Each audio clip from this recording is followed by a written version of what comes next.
ನಾನು ತೀರ್ಮಾನ ಮಾಡಿನ ಅಧ್ಯಕ್ಷರೇ, ಮುಂದಿನ ಸಲ ಅಧಿವೇಶನಕ್ಕೆ ನಾನು ಬರ್ತೀನಿ. ಸರ್ಕಾರದ ಅಕಾಮಡೇಷನ್ ನಾನು ತಗಂಗಿಲ್ಲ, ಸರ್ಕಾರದ ಒಂದು ಕಪ್ ಕಾಫಿನೂ ನಾನು ಕುಡಿಯಂಗಿಲ್ಲ. ನಂದು ನಾನು ಬರ್ತೀನಿ, ನಂದು ನಾನು ಇರ್ತೀನಿ, ನಂದು ನಾನು ಉಂಡು ಕೇವಲ ಮಾತಾಡಿ ಹೋಗ್ತೀನಿ. ಯಾಕಂದ್ರೆ ಇಲ್ಲಿ ಏನು ಆಗಂಗಿಲ್ಲ ಅಂತ ಗೊತ್ತಾಗಿದೆ ಅಧ್ಯಕ್ಷರೇ ನನಗೆ.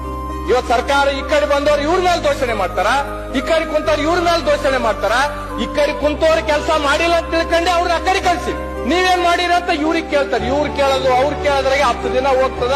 ಧೋರಣೆಗಳು ಇದೇ ತರ ಆದ್ರೆ ಮುಂದೆ ನಾವು ಓಟ್ ಕೇಳಕ್ ಹೋದಾಗ ಜನ ನಮ್ಮನ್ನು ಸೂಟಿಟ್ಟು ಬಂದೂಕಿಟ್ಟು ಹೊಡಿತಾರೆ. ಅಧ್ಯಕ್ಷರೇ, ದಯಮಾಡಿದ್ರೆಲ್ಲ ಕಲ್ತ್ಕೋಬೇಕಾಗ್ತದೆ. ನಿಮ್ ಊರಿಗೆ ಅದು ಮಾಡ್ತೀವಿ, ನಿಮ್ ತಾಂಡಕ್ಕೆ ಇದು ಮಾಡ್ತೀವಿ, ನಿಮ್ ಗ್ರಾಮಕ್ಕೆ ಇದು ಮಾಡ್ತೀವಿ ಅಂತ ತಿಳ್ಕೊಂಡು ನಾವೇನು ಮಾಡಕ್ ಆಗ್ಲಾರ್ದ ಪರಿಸ್ಥಿತಿಗೆ ಇವತ್ತು ಇಲ್ಲಿ ಬಂದು ನಿಂತಿರ್ತಕ್ಕಂಥದ್ದಿದೆ. ಈ ಜನಕ್ಕೆ ಏನೇನೋ ಕನಸುಗಳು ಹೇಳಿ ಬಂದೀವಿ ನಾವು. ಈ ಕಡೆಯವರಿಗೂ ಹೇಳ್ತೀನಿ, ಈ ಕಡೆಯವರಿಗೂ ಹೇಳ್ತೀನಿ ಅಧ್ಯಕ್ಷರೇ, ಕೇಳಕ್ ಯಾರು ಇಲ್ಲ. ನನ್ನ ಜಿಲ್ಲೆಯಲ್ಲಿ 127 ಹುಟ್ಟಿರ್ತಕ್ಕಂಥ ಮಕ್ಕಳು 24 ತಾಸಿನಾಗ ಸತ್ತಿರ್ತಕ್ಕಂಥದ್ದಿದೆ ಅಧ್ಯಕ್ಷರೇ. ನಮ್ಮ ಭಾಗದಾಗ